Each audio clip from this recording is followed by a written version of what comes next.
Right, we're going to pick your all-time five-a-side team.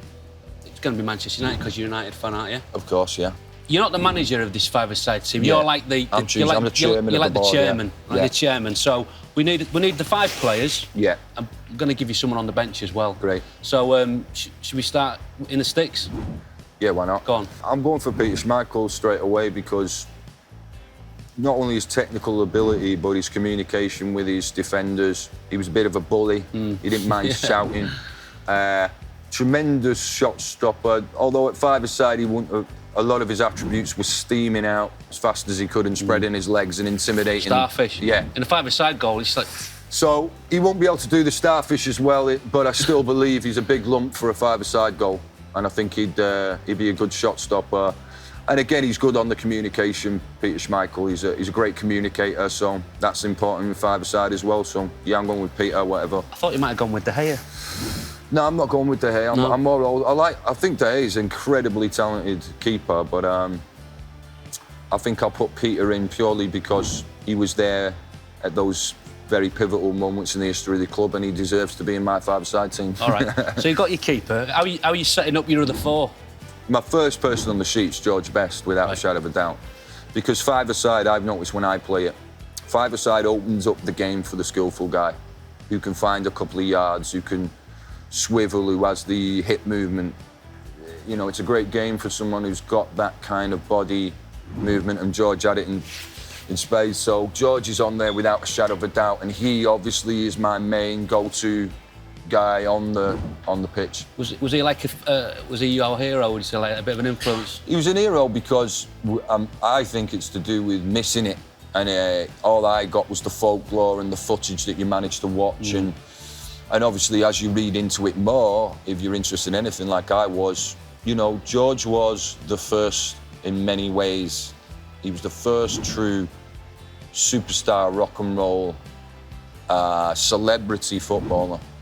Someone who was getting the endorsements, building the crazy new house, sports cars, Miss World, the whole shebang, you know. And yet he had this incredible God-given talent that no one could touch him. So he appeals to me in that way. He's like, you know, George could have stepped from the pitch onto the stage very easily, I think, and done what I do. Did you base your game on him, the way you played? I'm left-footed, you know, I do believe in skill. I believe that in flair and creativity and trying things that other players don't try, you know. And you may fail a few times, but when they come off, that's the thing that a lot of fans go for. We look for them moments of magic. You know, we can all hoof a ball out of defence. We can all play a standard pass, but can you give us something that is almost borderline magical out of the blue? That's why Eric would be second on my team. We've got Peter, we've got George, and then Eric would dominate basically just the middle of the court, and he's a big lump, but obviously he's tremendously skillful. And again, Eric is like, we talked earlier about my album, Natural Rebel, and I know Eric doesn't really like using the word rebel in the context with him because he thinks that, you know, the true rebels are living a war-torn life potentially, but to me, he epitomises the natural rebel on the pitch. And he also understands that, A, this is entertainment, but it is art as well. Football is art.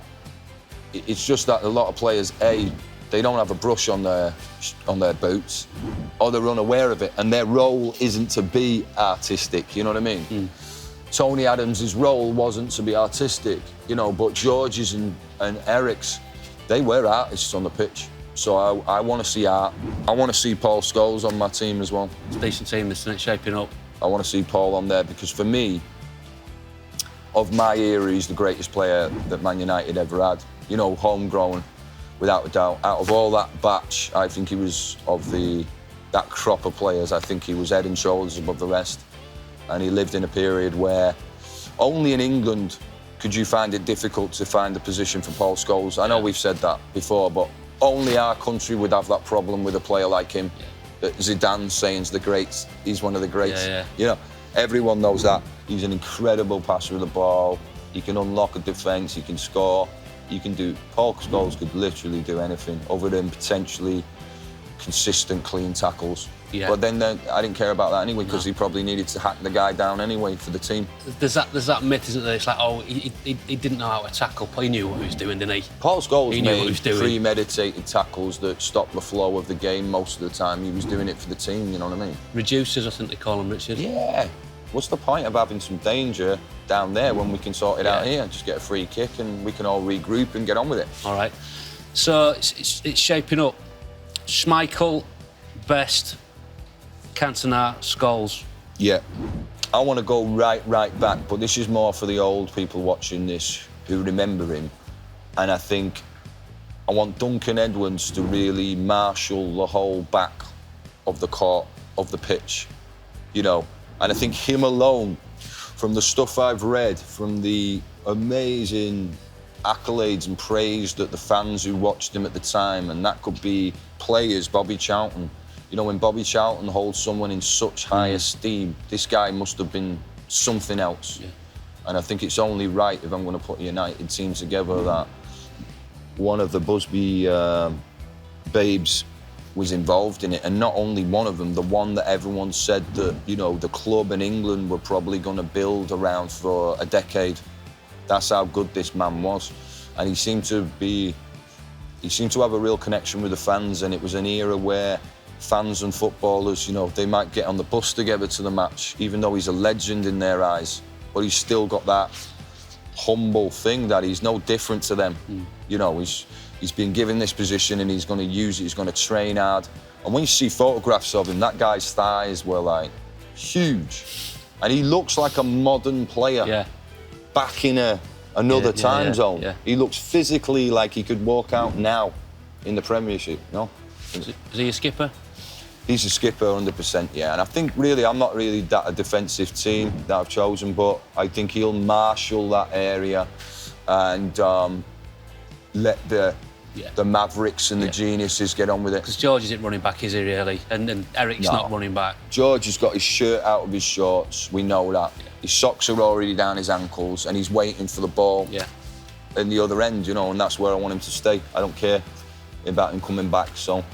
You know, just off the top of my head, I haven't really thought about it too much, but that would be, I think, a devastatingly strong team. I love a team. Imagine that in the Power League. Who's on the bench? There's so many people I'd love to put on the bench. I'm going to let you have one, Richard. All right, I'm going to have Giggsy on the bench.